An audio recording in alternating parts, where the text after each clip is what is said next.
Assalamualaikum warahmatullahi wabarakatuh. Perkenalkan, nama saya Rehana Hanifah dengan NIM 4002046 akan menjelaskan satu buah buku untuk memenuhi tugas akhir mata kuliah Manajemen dan Digitalisasi Perpustakaan.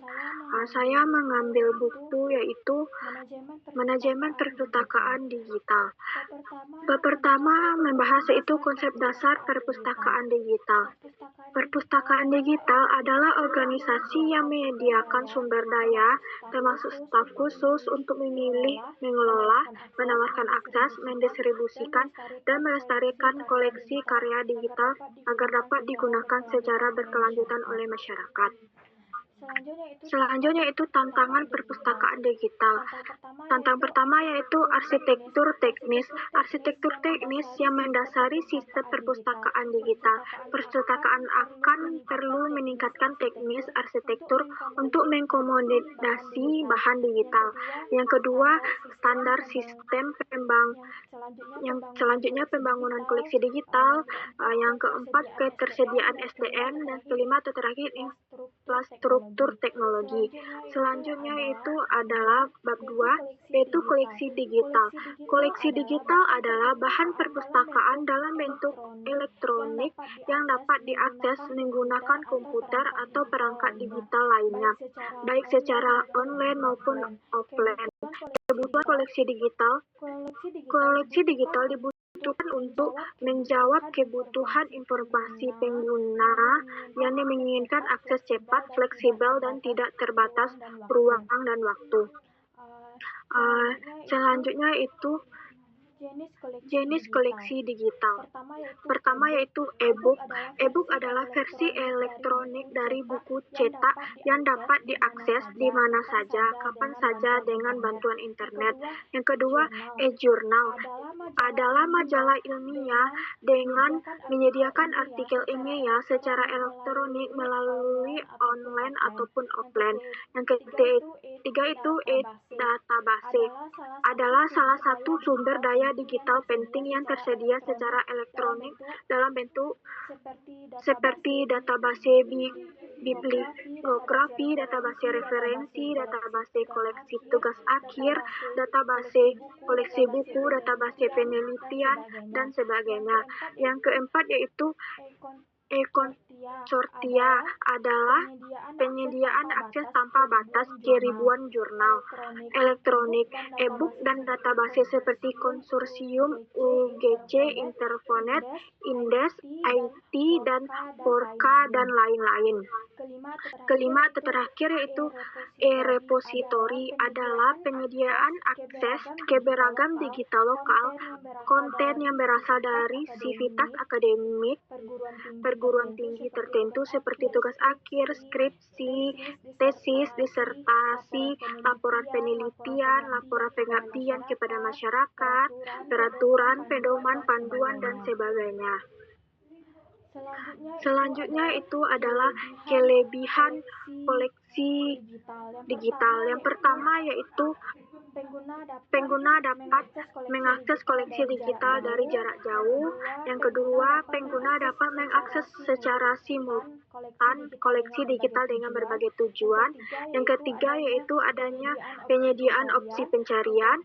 Yang keempat, menghilangkan biaya pencetakan dan ongkos kirim. Selanjutnya itu ya Selanjutnya itulah kekurangan koleksi digital. Pertama itu biaya pengadaan dan pemasangan infrastruktur yang tinggi. Yang kedua yaitu membutuhkan peralatan khusus untuk mengakses koleksi internet. Yang ketiga, kurangnya kompatibilitas di antara penerbit yang berbeda. Selanjutnya yaitu adalah sumber informasi digital.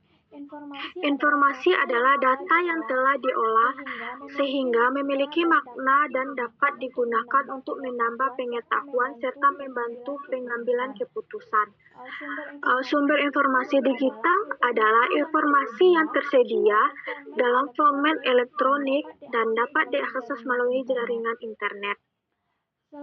Selanjutnya yaitu adalah karakteristik kualitas informasi digital. Yang pertama itu relevan. Informasi yang ditemukan relevan dengan topik dan pembahasan yang diinginkan. Yang kedua yaitu akurat. Informasi yang kualitas sahih adalah dari sumbernya, dari pengarangnya, penerbitnya, dan informasinya akurat sesuai dengan topik dan permasalahan yang dibahas. Yang ketiga yaitu tepat waktu. Kualitas informasi yang dipilih harus tepat waktu dan yang informasi update dan terbaru. Yang keempat yaitu mudah diakses.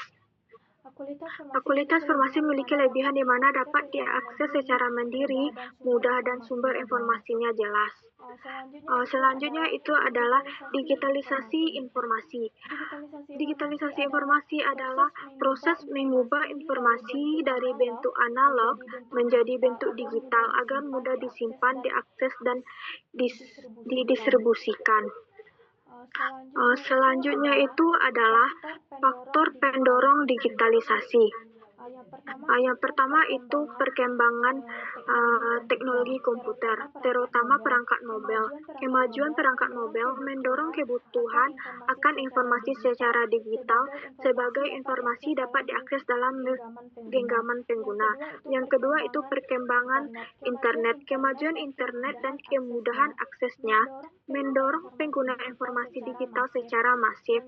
Yang ketiga yaitu adalah big data dan penyimpanan digital. Kemajuan big data dan perangkat komputer dapat komputer dalam melakukan analisis data yang kompleks dengan kapasitas yang besar, mendorong ketersediaan informasi secara digital.